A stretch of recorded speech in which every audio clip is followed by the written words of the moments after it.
back in the game. Today is a rainy day, so it's actually quite rainy if you look at the back of my window.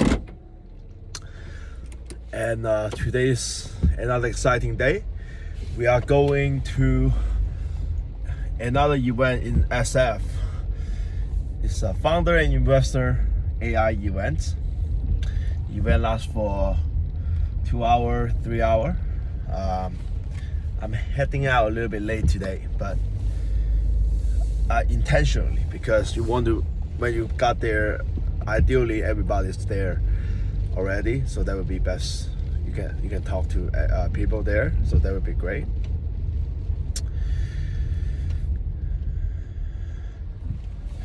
Yeah, and actually, it's very interesting to see that. So a lot of people been like asking me, hey, like where do you get like good quality clothes for lower price? And look at the fit that I have today. Actually, it's not ideal for the rainy day. It's super rainy today. I'm wearing this. It's so easy to get dirty, but out of the window right now. What is done is done. So yeah, and this I got it from Uniqlo. I think this is like the mock neck is like $20, and this shirt is like $50 or something. And total is like $80, and it look like $100, right? So I tell them, hey, you really can get really cheap clothes for very nice clothes for very cheap price. And I remember that before that, if I went to an event with, like, let's say my hoodie and my sweatpants, I got nobody will approach me and talk to me. And what happened is that the other night when I was in Palo Alto, that event, one of the guy, he's from Colombia, multi-millionaire, in the ruling industry for 20 years. And he actually approached me and started a conversation. But of course, at the end of the conversation, he was like, oh yeah, this guy just, he realized, this guy just new to the industry. And he ended up, I was the one that asking him a lot of questions. So it's pretty nice. Someone just sent me some message on LinkedIn. It's pretty nice.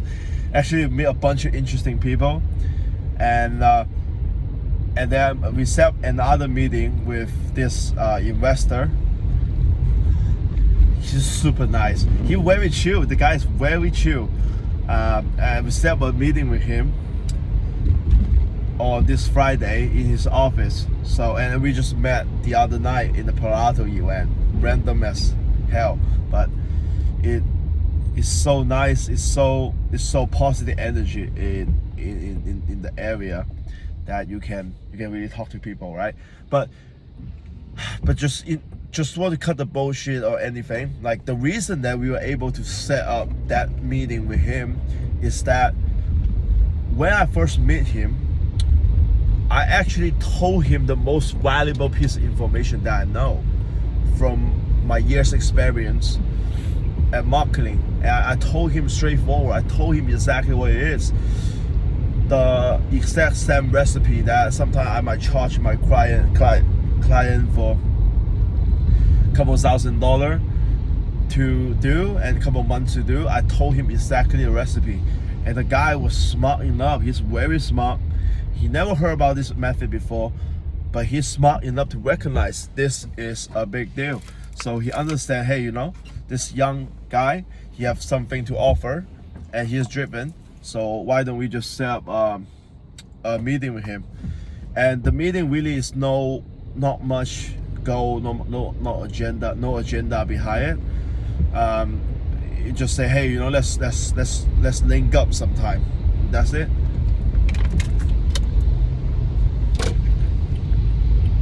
So that's been pretty nice.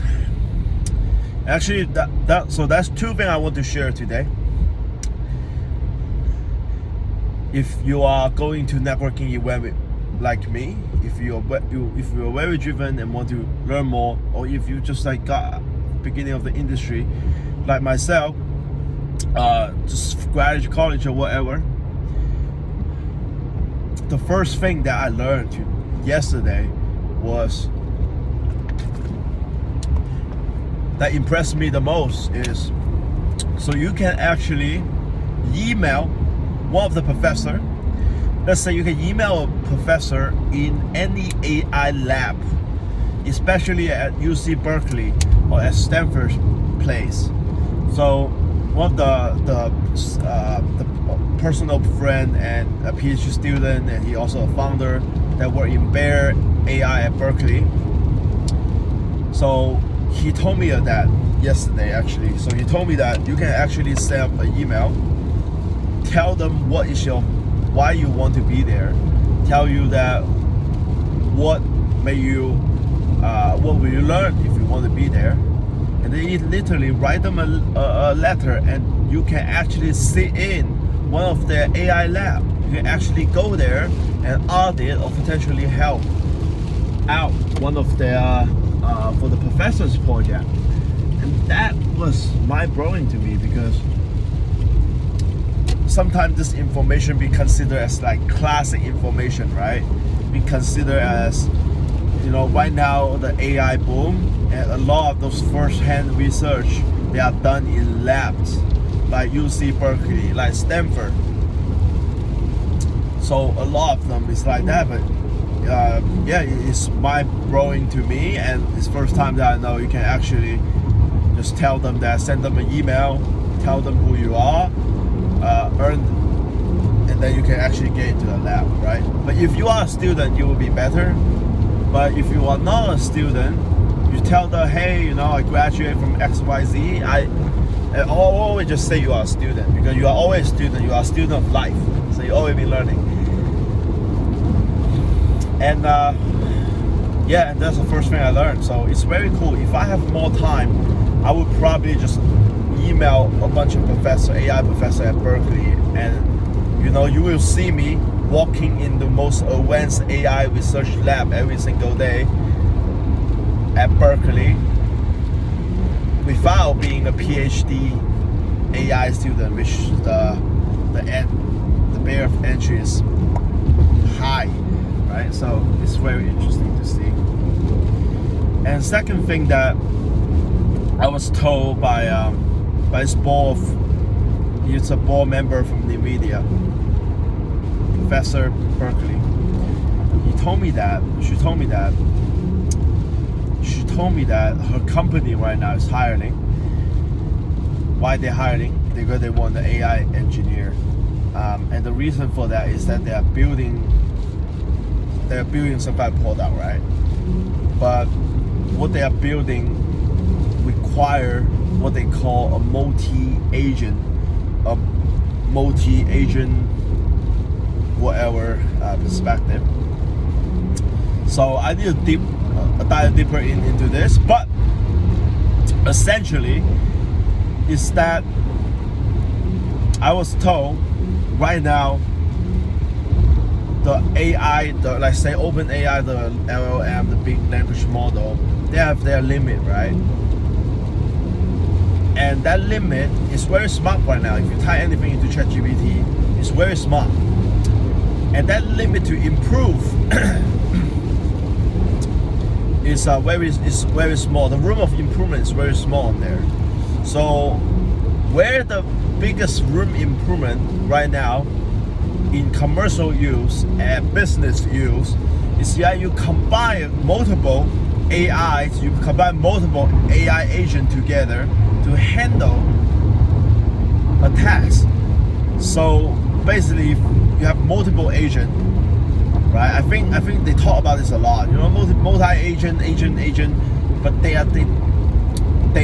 it's not emphasized enough that you can actually see the most advanced product when you're using multiple large language model together and partnering up like a team, literally like sport team. like a pro basketball team, right? And that is the best thing. That's the best thing right now. So I think it's one of the things really underrated in the space right now, because I feel like a lot of people, they just asking, oh yeah, so, you just use the API, you use the API XYZ and then plug it in and done with the product. But that is not good enough, especially when you have like language. So she talked about her model have some kind of memory system, and they use nodes to store different kind of memory into the agent, and the agent is able to retrieve those memory. So I think, yeah, I'm gonna look into it a little bit more. It could be a common knowledge, but it really stand out to me at that moment. It quite opened up my mind, because if you think about it, if the rate of growth of large LLM model is just this much, but if you combine a couple of them together, it's going to be this much, and there's so much potential in there, and just want to see what's going on.